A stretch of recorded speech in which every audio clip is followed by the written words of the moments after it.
Startups begin in communities across the country. Why does Silicon Valley get so much credit? My name is Nick Kastner. And I'm Kaitlyn Clays. We're interviewing the people building startup communities across America. But in the areas no one is talking about, the middle. This is the Ecosystem Builder Podcast by Mug.News. Mel Lambert is the Director of Adult and Community Services at Kirkwood Public Library, based in St. Louis. She manages programs that assist entrepreneurs by providing resources to strengthen their business. Mel, thank you so much for coming on the show today. Yeah, thanks for having me, Kaitlyn. Sure thing. So kind of to get started, I wanted to ask, how did you become involved in your startup community? So I had my own company for a few years. Helping startups and small businesses put together marketing plans. And I started going to Venture Cafe here in St. Louis, which is a networking event that happens every week that has kind of like learning programs, networking, free beer. And I met a lot of awesome people and organizations there. And then I used library resources and data for my own business at the time. So when there was an opening at the library, it sounded like it could be a really good fit and a way for me to continue helping small businesses that couldn't pay for those type of services. Mm-hmm. So how can people utilize the library system in order to build their business? We basically help entrepreneurs, small businesses, nonprofits every step of the way. At every stage we can help. So we point you to resources to help you write a business plan or a marketing plan. We can connect you with resources for building prospecting lists if you're in sales. We help you grow by helping you find funding or figuring out who your customer is. And we have all the information you would ever need. We're kind of the keepers of knowledge. Well, it makes sense. I know we talked a little bit off screen, but I remember I loved my library growing up, really big reader, but I would have had no idea until we talked that you can really use your library system to help grow your business. Beyond just finding like books about entrepreneurship. That was crazy to me to get to learn some more about that. So I was wondering then, what's one thing people don't know about your ecosystem, your community? So I think what's really cool about our community, and I'm going to talk about for this one, like the St. Louis community as a whole, not just Kirkwood, but that we have so many resources that are available to small businesses, nonprofits. There is somebody like at every corner that can help you along your way. And I think that people just don't realize how rich our ecosystem is here in St. Louis. And that's another place where the library comes into play, right? Like we kind of have feelers out for all these different organizations that exist and we can point you in the right direction. But yeah, I think people just don't realize how much help there is for them when they're starting out. Mm-hmm. Well, I mean, I'm assuming a little bit, but people do go to you for like events that they host. I know that, it is a public place. You can post flyers there. So I'm guessing that the library is pretty involved with knowing like where events are. Yeah, so definitely a lot of people come to us and say, hey, I'm hosting this event. We do have like a kind of a community board. I think most libraries do. You have to usually get approved to be on their community board. But yeah, definitely if there's like nonprofit events going on, we're either hosting them, right? Like, because we have meeting spaces, libraries have meeting spaces. So a lot of times the event is happening at our library, or we know about it. So then if someone were to want to start a business in your community, are they eligible for any like local grants, any interest-free loans? Yeah, so I'm actually the program director for an organization here called the Balsa Foundation, which actually gives out 10 to 15 $1,000 grants twice a year to first-time entrepreneurs. So that's one place where there's grant money. We also have an accelerator called WePower. They give, I think, $5,000 grants. We have Arch Grants, who gives $50,000 grants. And then there's a new DEI accelerator, so Diversity, Equity, and Inclusion Accelerator at the University of Missouri, St. Louis, which also is giving $50,000 grants.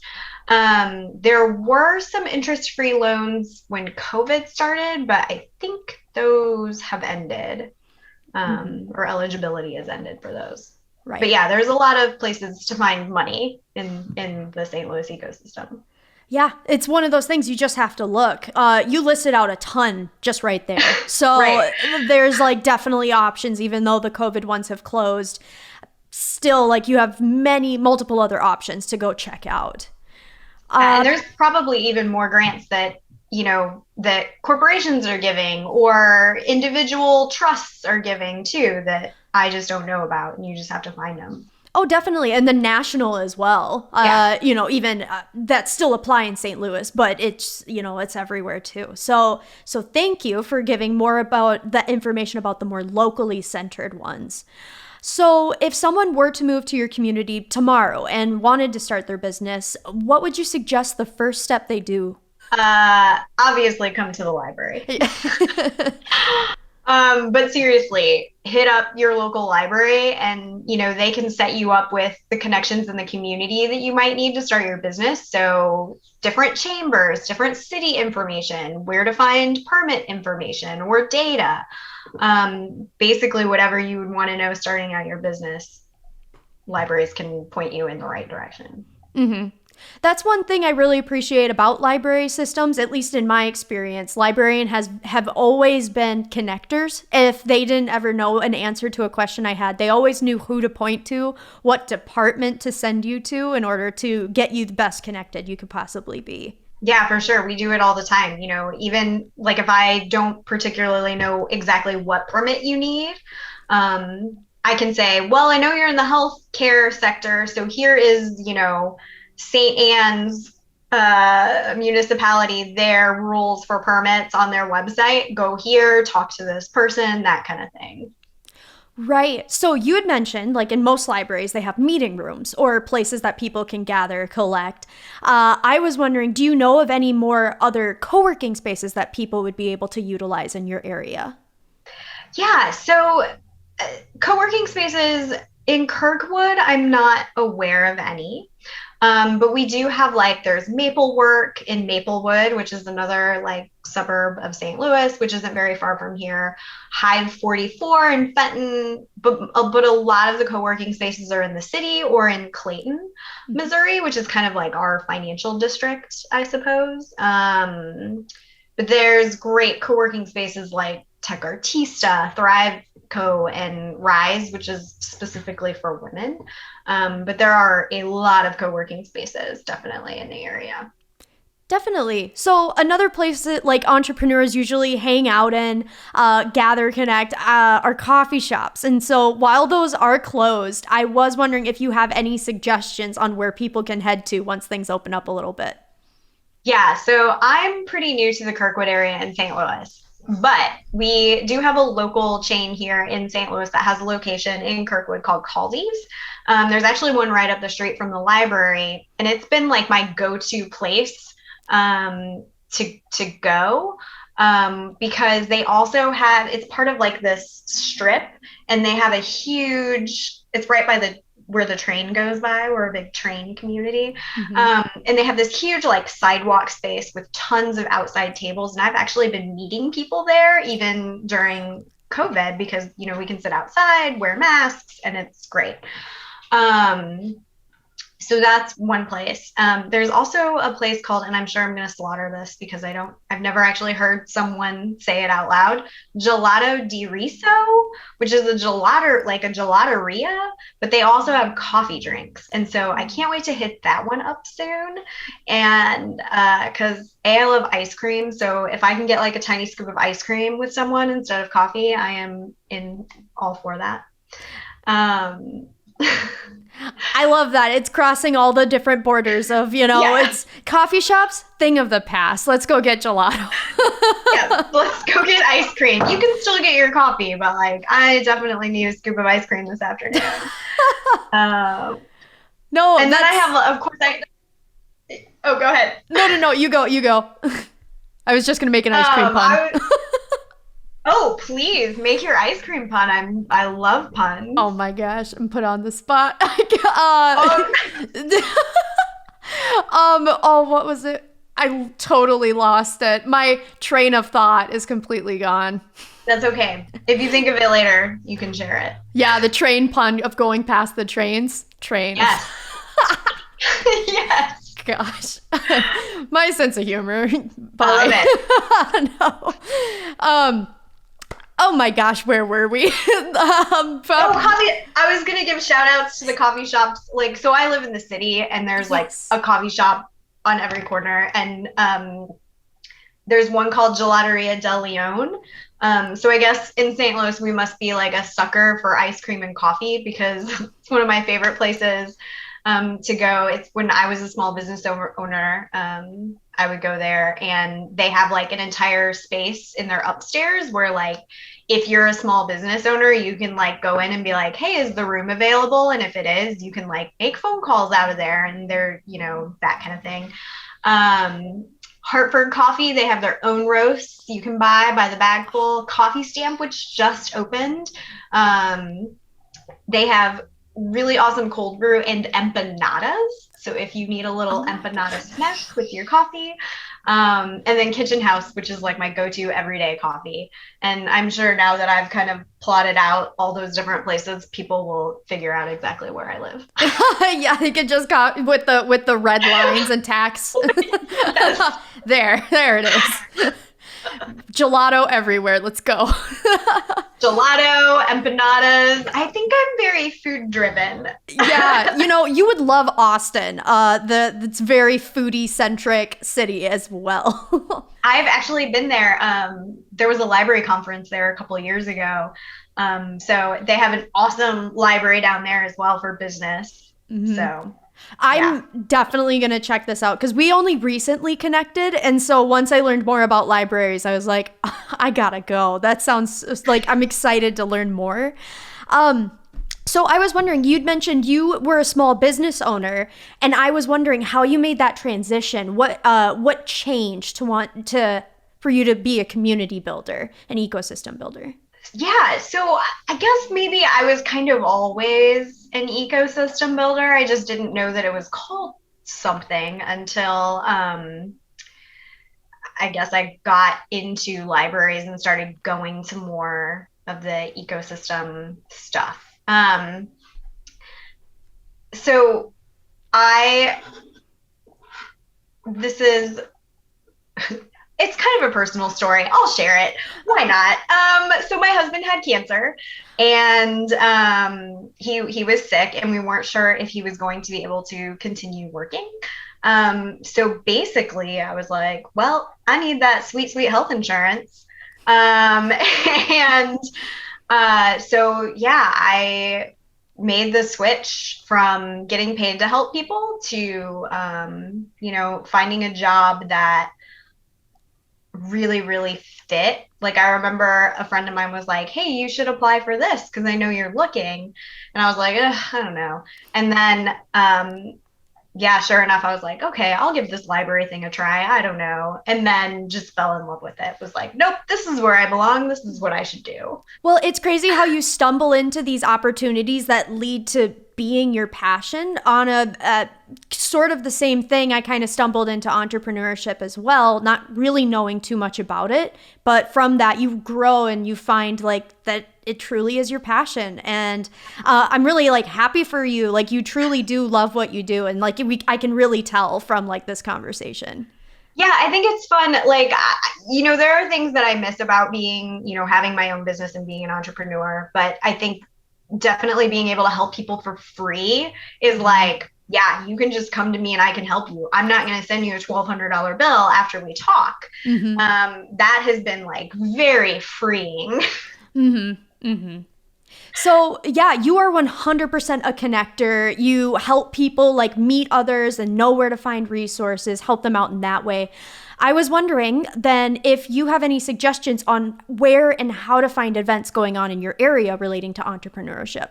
Yeah, so I mentioned Venture Cafe earlier, which is kind of where I got involved. That's probably the most organized event and one of the largest groups that's kind of meeting in the area.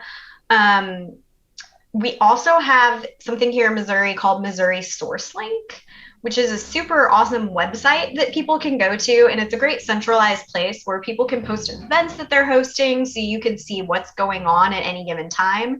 And that's like all over the state of Missouri, which in the pandemic has really opened up, because if I miss the PPP talk that my local SBA was going to give, well, I can go to Missouri SourceLink and see that like the Springfield, Missouri one is doing a PPP talk, later that I can hop on.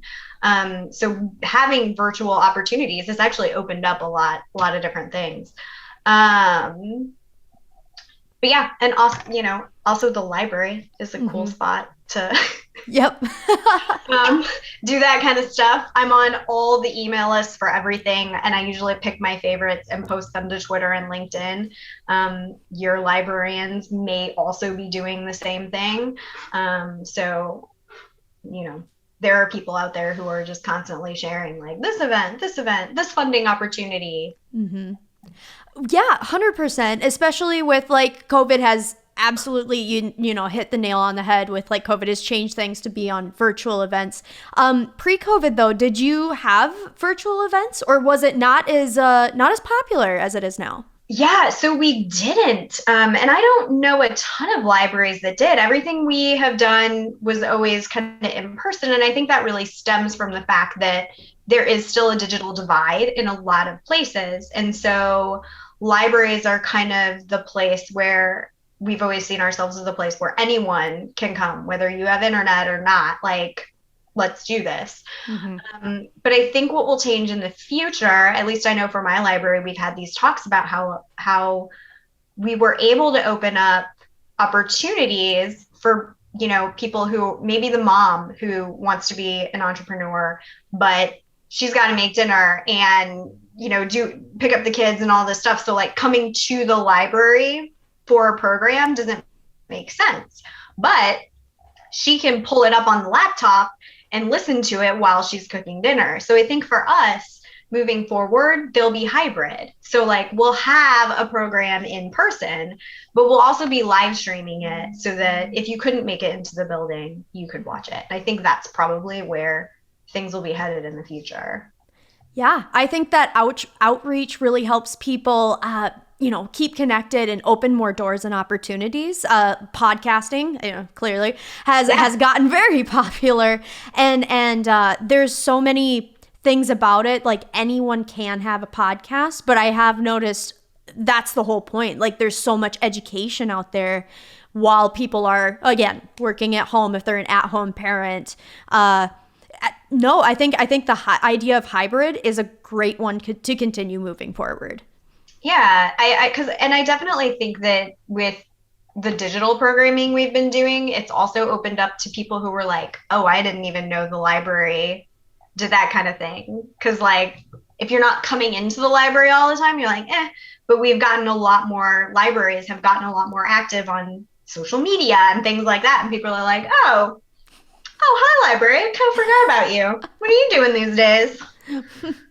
So then I guess my other question was, do you have any notable startups that have started in like your community that you've spoken to, assisted, anyone that comes to mind?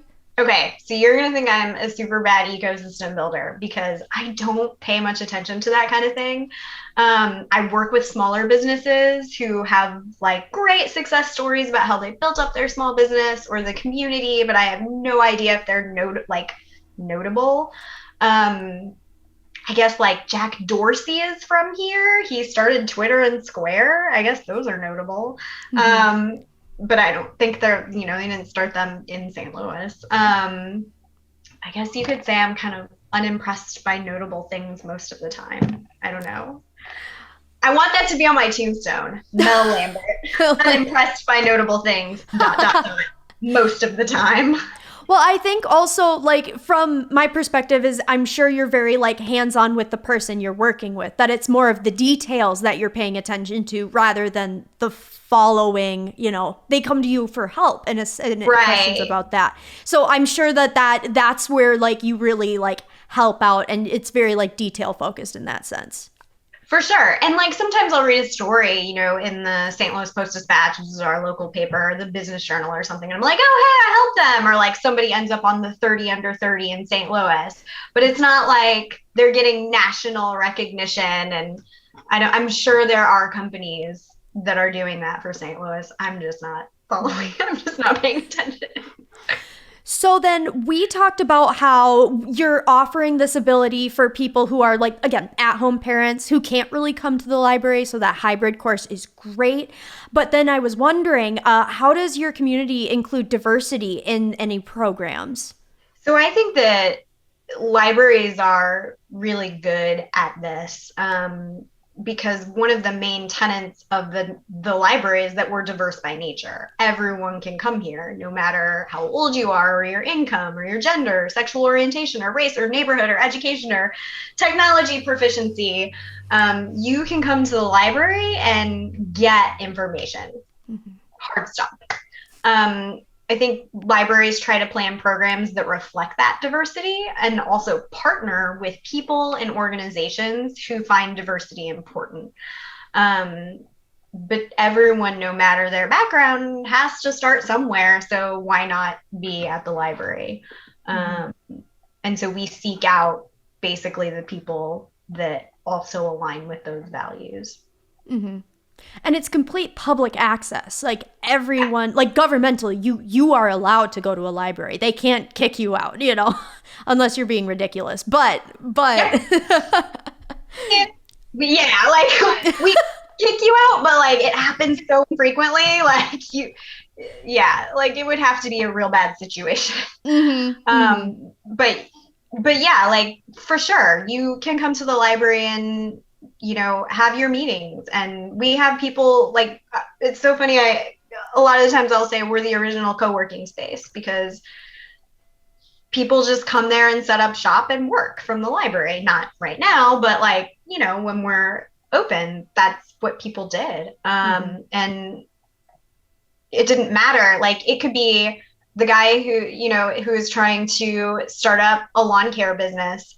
But also I know that there were lawyers who would come and work at the library and like print off their, like, I don't know, I'm not a lawyer, whatever their like important document stuff is. And I would always be kind of like, okay, like, all right, whatever. Yeah, and printing services, Wi-Fi, printing services. Yeah. Scanning, faxing. Oh my gosh, there it is, right? It's that's one of the other things about a library. You forget, like people always go to like an Office Depot, which sure, but the library though. Way more easy access. And then also, you know, I love the atmosphere, you know, co-working spaces. The atmosphere is so important on whether or not you can be productive. And I've always found libraries to be very soothing, quiet, easy to focus. Oh. Mm-hmm. Yeah. Well, I mean, depending. If you're near the children's section, you're going to have a little bit of a tougher time. Yeah. So I think that's one of the things that's really been changing with libraries is that we're not necessarily the quiet space anymore, because we are more like where people come for community events. And even like our children's room is like below, it's on a lower level. So they're not up on the main level, but like on the main level, you have all of these other things going on. We might have a music in the library concert happening like in the corner. And so I think that there are a lot of things kind of happening at libraries that maybe make them not so quiet anymore, but people still come to us to do their work. And I think some people just need that background noise. It's almost like white, like, so I saw recently somebody had put together like, oh, do you miss going to bars? And it's like this website you can go to and slide the different sounds. So like clinking glasses, murmured talking in the background, music. And I was like, oh, someone should do that for libraries because you do miss like those sounds. Mm-hmm. The click, beep, the scan as you get the books. Scanner. You can put the scanner in there, a child screaming in the corner. You know, you got to have that final touch, you know, just. Right. But, you know, books like the sound of book pages turning, just kind of all those little white noise things you kind of forget about. That's crazy. I never even thought about that or knew that website was a thing. I sound design, so I was thinking, yeah. So now I'm getting all these ideas. I will send it to you. Yeah, that would be great. No, I love that concept. I really do, especially with COVID. People are feeling quite isolated, and it's really important to kind of have those even fun options. Like, that's really clever that you can customize it too. That's funny. It's really awesome, and it is my new like white noise at night. It's like, triggering your memory of like, remember the day. It'll come again soon. Yes. Hopefully. So then my other question was, are there any news outlets, podcasts, websites that you recommend people can look at for more resources on entrepreneurship? Yeah. So in St. Louis, we used to have a website called Entrepreneur Quarterly, EQSTL. But I don't know that they're like really actively posting things anymore. Other than that, we have a couple of pretty awesome podcasts. There's Entrepreneurial Thinking by Christy Maxfield and Dr. Cheryl Watkins Moore. They kind of tell stories of some entrepreneurs in the area. There's also the Authentico podcast, which focuses resources for bilingual Latinx small business owners and professionals. Although I think they might have taken a break for a little bit. And I'm sure there are some other podcasts right now, but we have some people telling cool stories, but most of it is podcasting. There's not a lot of like, I guess we also have STL Made. That one's pretty new, but they are telling stories, and STL Made is, you're made in STL. You STL made it, I guess is the theory behind the name. So, yeah. Before we close out, I was wondering, you work in the library, you're surrounded by books. What's your favorite genre to read?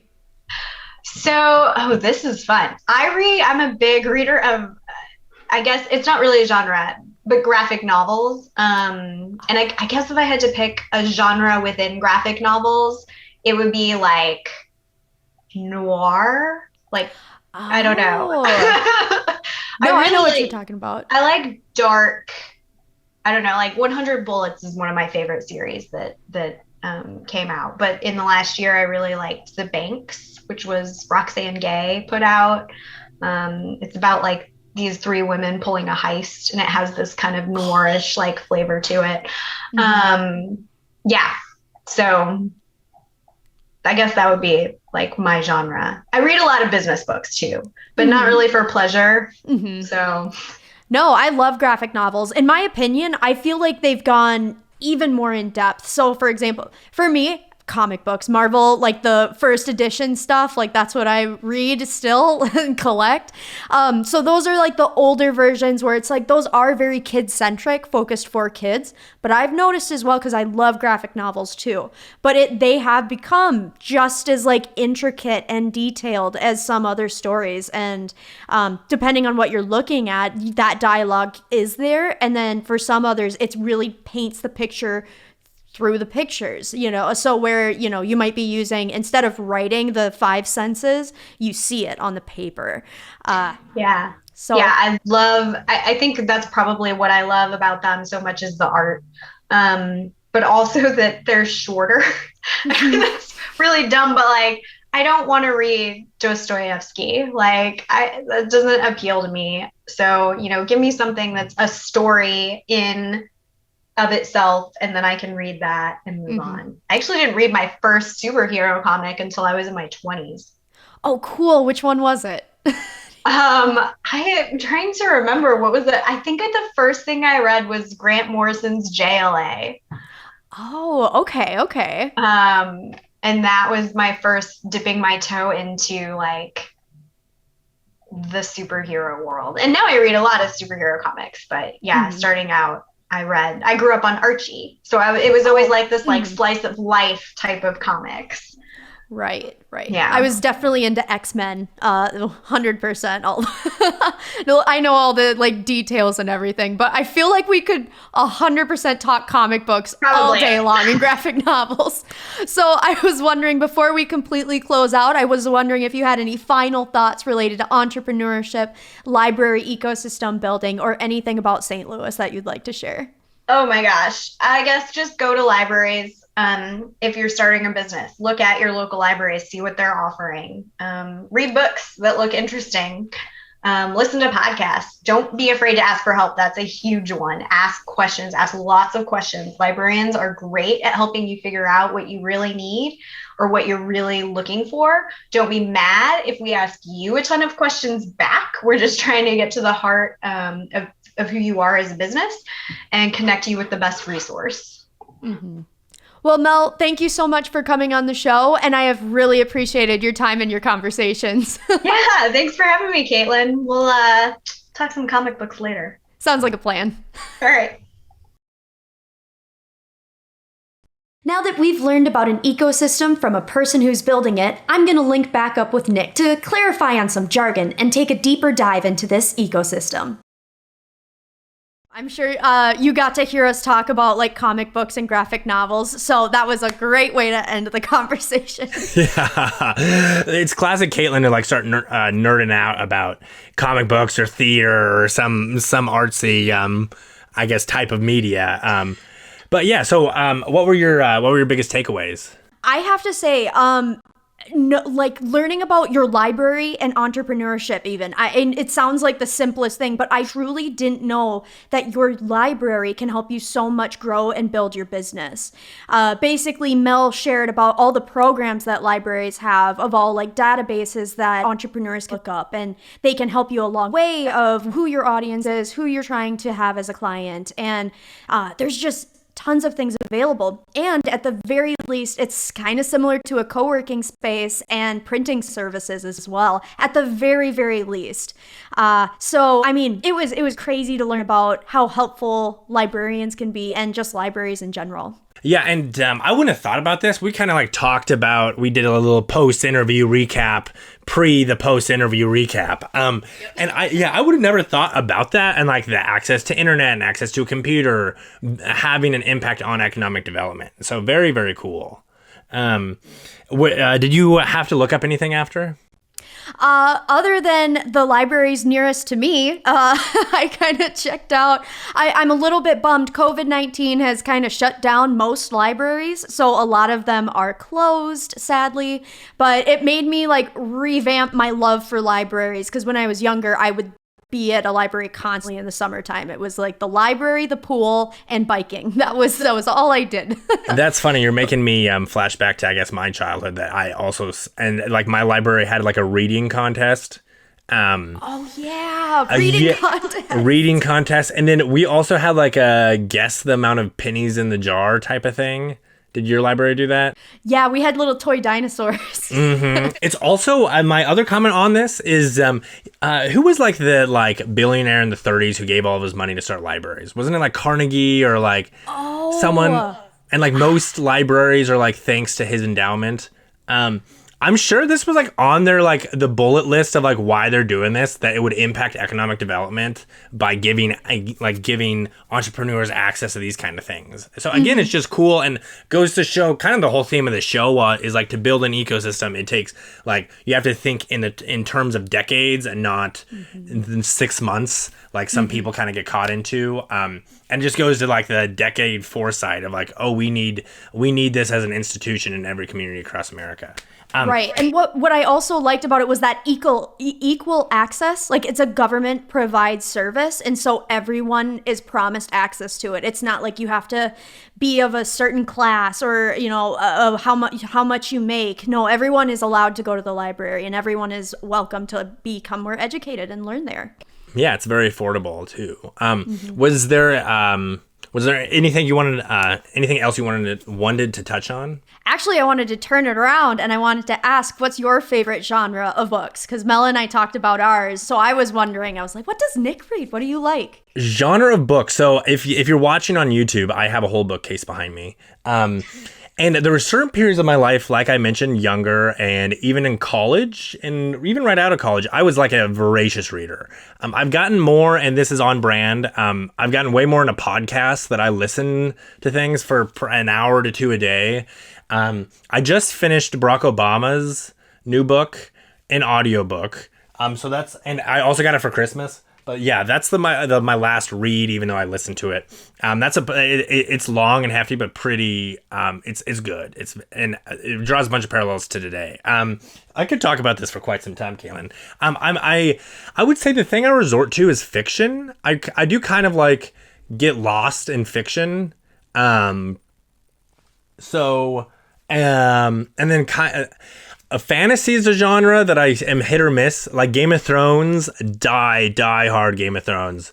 I have all the books somewhere here. I also loved Harry Potter as a kid, huge Harry Potter kid. But I'm not like, a lot of the time fantasy kind of disengages me a little bit, like the wizard and like the magic. I'm like, oh my God, this isn't viable. But on the same note, if I put any Harry Potter movie on and I'm glued to the TV. I know you just got done talking about this with Mel, but what about you?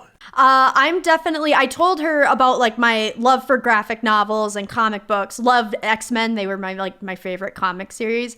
But then also I'm in the same boat with fiction. Fiction fantasy is where I usually go to. And I'm trying to think. I just recently finished Mistborn. That one's pretty good. I enjoyed it. That one, oh my gosh, there's so much world building. So it's a long read. So my roommate because the Mistborn series is like an 8-book, right? There's like 8 series. He's on like 5 or 6 and doesn't shut up about it. So even just me mentioning Mistborn in my bedroom right now, he may burst in the door anytime just to talk about the Mistborn series. So I've definitely heard of that.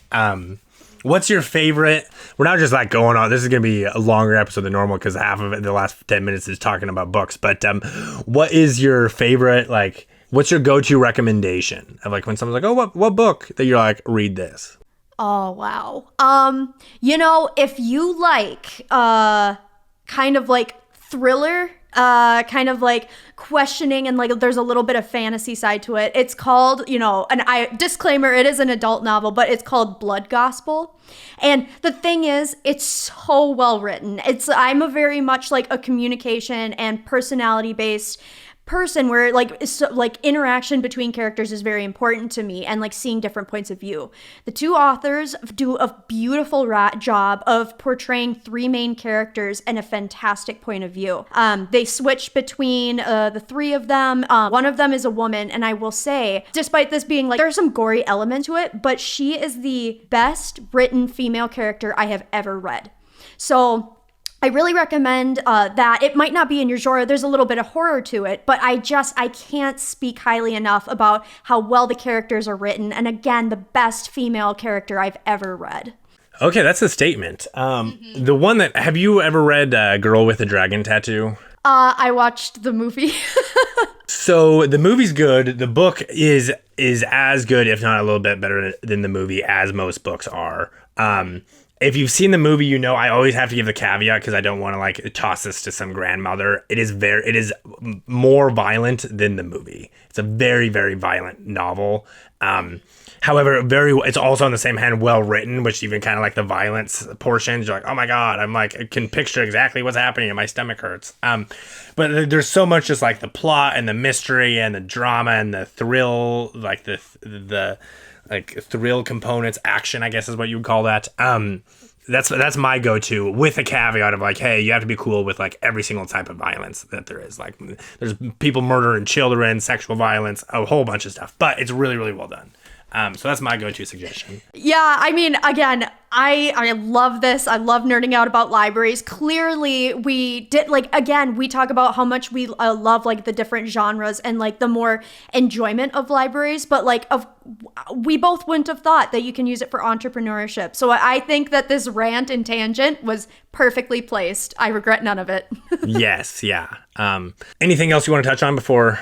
No, I'm gonna hand it all over to you. You can go ahead and read us out. Thank you for listening to today's episode of the Ecosystem Builder podcast. Kaitlyn, how is my voiceover acting on that one? I thought it was pretty good. I think it's fantastic. It's very soothing and radio-centric. Keep going. Thank you. The Ecosystem Builder podcast is a product of Mug.News and hosted by Nick Kastner, myself, and Kaitlyn Clays. If you have any questions about today's episode, connect with us on Twitter at Nick Kastner, at Clays Creates, or at Mug News Official. If you enjoyed this episode, please leave a review and share with your friends. We release episodes every single Wednesday morning, so make sure to follow to not miss a beat.